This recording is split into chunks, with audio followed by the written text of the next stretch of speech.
Salut à tous, le journal du foot de ce mercredi 25 mai. Et si Neymar était la principale victime de la volonté de changement de projet au Paris Saint-Germain, la tendance se confirme selon le journal L'Équipe. Le Brésilien ne sera pas retenu lors du mercato estival en cas d'offre intéressante, bien sûr. Il n'est plus la star offensive de cette équipe.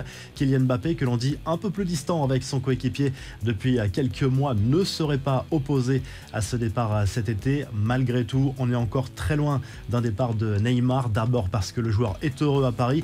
Il ne veut pas quitter le Paris Saint-Germain cet été. Il a rempilé jusqu'en 2025 et justement, les clubs capables d'attirer Neymar sont très peu nombreux en termes de projet déjà et aussi en termes de salaire parce que les prétentions salariales de Neymar sont colossales. Forcément, il touche plus de 3 millions d'euros par mois au Paris Saint-Germain et ensuite, il faudrait verser une indemnité de transfert importante au PSG et ça aussi, c'est très compliqué. Les infos et rumeurs du mercato, le clan Mbappé serait remonté contre le Real Madrid et notamment Florentino Pérez. À en croire la presse espagnole, l'entourage du joueur regrette en fait la communication du président merengue qui laisse croire que son club avait un accord total avec l'international français. C'est totalement faux selon les proches du joueur qui aimeraient que les choses soient clarifiées par Florentino Pérez.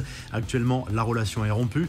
Chelsea, dont la vente vient d'être validée par la Première Ligue, va rester un club très ambitieux. Selon la presse anglaise, Thomas Tuchel disposera d'une très belle enveloppe de plus de 230 millions d'euros pour le mercato estival. Le club londonien pense notamment à Jules Koundé et Raheem Sterling. Après avoir manqué à Kylian Mbappé, le Real Madrid va peut-être se consoler avec l'arrivée d'un autre international français. Le milieu de terrain monégasque Aurélien Tchouaméni a visiblement choisi le club merengue pour poursuivre sa carrière. Le transfert avoisinerait les 80 millions d'euros plus bonus. Enfin, Ángel Di María se cherche toujours un point de chute après la fin de son aventure avec le Paris Saint-Germain. L'Argentin serait tenté par l'option d'une arrivée à la Juve. Selon la Gazzetta dello Sport, le club italien est son premier choix, mais Massimiliano Allegri temporise pour le moment.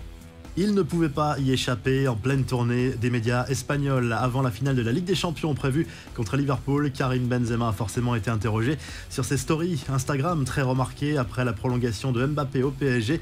Ce n'est pas une histoire de trahison ou quoi que ce soit. Tous les mois et demi, je poste des photos de Tupac, qui est mon artiste préféré. Ce n'est pas une photo avec un message. Si j'ai un message, je vais voir la personne. Ce sont des choses d'internet.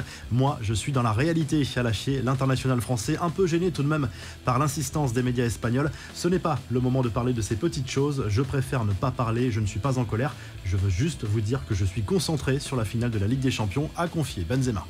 Les infos en bref, on connaît désormais la date de la remise du prochain Ballon d'Or, quelques mois après le sacre de Lionel Messi. Prochaine édition le 17 octobre au Théâtre du Châtelet à Paris. Les nommés seront dévoilés le 12 août prochain. La finale de la Conference League ce mercredi soir, la Roma de Mourinho affronte le Feyenoord Rotterdam, tombeur de l'OM au tour précédent. Match à suivre sur Canal+ Sport et W9. Le club italien n'a soulevé qu'un seul trophée européen dans son histoire, la Coupe de l'UEFA en 1961. Le club néerlandais compte 3 trophées européens dans sa vitrine, la C1 en 1970 et 2 coupes de l'UEFA en 1974 et 2002. Le Paris Saint-Germain a annoncé mardi soir la mise à pied de Didier Olénicole, l'entraîneur de la section féminine, de manière conservatoire et temporaire. Le technicien de 60 ans aurait eu un comportement inapproprié auprès de ses joueuses au cours de la saison. Enfin, une très belle récompense pour Jürgen Klopp, le coach de Liverpool, a été élu manager de l'année en Première Ligue pour la 2e fois de sa carrière. Les Reds ont remporté la FA Cup et la Coupe de la Ligue anglaise cette saison et rêvent désormais de soulever la Ligue des Champions samedi. La revue de presse, on file tout de suite en Espagne où le journal AS consacre sa une à Karim Benzema après avoir enterré la polémique à Kylian Mbappé. Le buteur merengue s'est surtout concentré sur la finale de la Ligue des Champions prévue ce samedi contre Liverpool au Stade de France. Il veut absolument soulever une nouvelle coupe aux grandes oreilles avec le club merengue. Ce serait capital peut-être dans la course au Ballon d'Or. Le quotidien espagnol qui confirme également la tendance dans le dossier Aurélien Tchouaméni.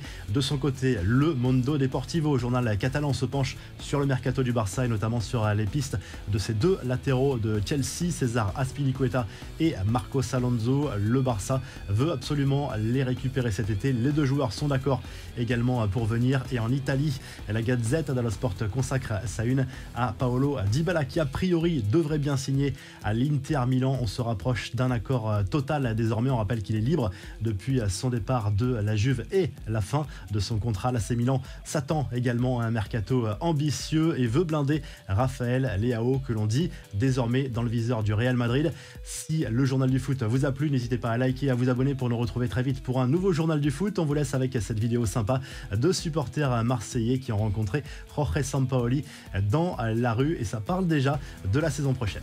Allez, boulot, allez, allez, Jorge, tu gagnes la Ligue des Champions ou pas? La Ligue des Champions cette année ou pas?